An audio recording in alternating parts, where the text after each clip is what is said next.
브라켓 안에 이제 저희가 흔히 말하는 슬롯이라는 개념이 있는데, 슬롯은 메인 철사를 넣는 고랑이 되겠죠. 원장님이 대략 눈으로 보시는 슬롯 사이즈가 작은 경우에는 018, 그리고 슬롯 사이즈가 좀 커 보이면은 522 브라켓이라고 생각을 해주시면 될 것 같습니다. 제가 와이어를 보여드리면, 지금 이 와이어는 016, 022 와이어라고 하면 이 들어가는 높이가 016인치라는 얘기가 되고요. 그리고 그 와이어 넓이, thickness가 016, 022의 두 번째 부분인 522 사이즈가 되는 겁니다. 019, 025 나이타이 같은 경우에는 018 브라켓은 들어가지가 않습니다. 그래서 522 브라켓에 사용하는 것을 원칙으로 합니다. 그래서 초심자의 경우에는 018 로스 시스템, 그리고 522 MBT 시스템 어느 걸 써야 될지 사실 알 수가 없는데, 저 같은 경우에는 이제 MBT 522 시스템을 주로 많이 사용하게 됩니다. 어느 게 더 좋다 말다는 사실 제가 정할 수는 없고, 원장님들이 직접 사용을 최소한 10케이스 이상을 사용해 보시고 맞는 본인의 브라켓을 사용하시는 게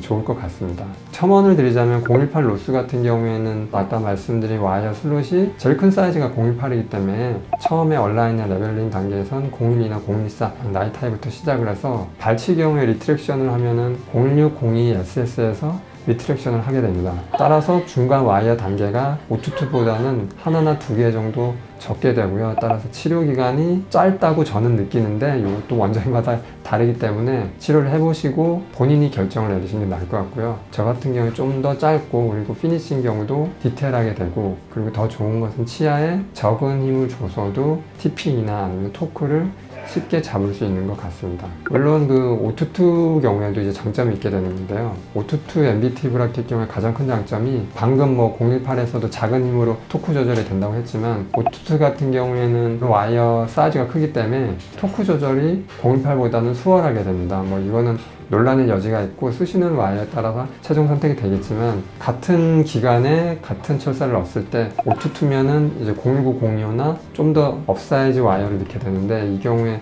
토킹하는 힘이 훨씬 더 세기 때문에 토크 조절이 훨씬 더 용이하게 되는 것 같습니다. 그 외에 기타 다른 장단점이 브라켓마다 있기 때문에 이건 원장님들이 케이스를 충분히 해보시고 처음부터 하나로 정하지 마시고 누구 말도 편향되게 하지 마시고 써보시고 정하시는 게 가장 좋을 것 같습니다. 치아의 세 가지 운동에 대해서 말씀을 드리겠습니다. 첫 번째 이동은 상악 전치부가 있다면 전후방적인 이동, 그리고 수직적인 이동이 되겠고요. 1차원적인 이동에 치아의 회전 이동도 포함이 되겠습니다. 두 번째 이동은 크라운과 루트가 있으면 루트가 원심이나 근심으로 이동하는 경우에 이 경우를 치아의 경사 이동이라고 합니다.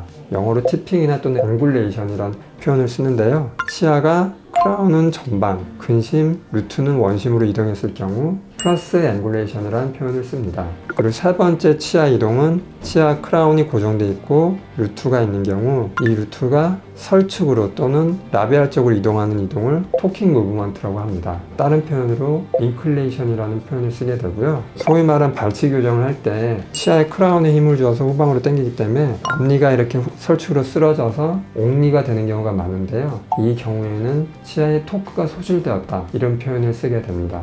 그래서 토크 컨트롤이 쉽게 하자면 로스보다는 MBT 브라켓을 권장드립니다. 이상으로 오늘 브라켓 종류와 치아의 이동에 대해서 대략적으로 알아보았습니다. 로컬에서 원장님들이 쓸 때 018을 써야 되는지 522를 써야 되는지, 아니면 브라켓 슬롯 사이즈와 또 와이어 간에 어떤 관계가 있는지, 물론 아시는 분에는 이건 너무 쉬운 문제지만 처음에 접근하는 경우에는 상당히 낯설고 선택이 힘들기 때문에 쉬운 개념이지만 원장님들의 와이어나 브라켓 선택에 도움이 되도록 설명을 드렸습니다. 오늘 강의는 여기서 마치고요. 다음에는 또 다른 주제로 여러분 찾아뵙겠습니다. 감사합니다.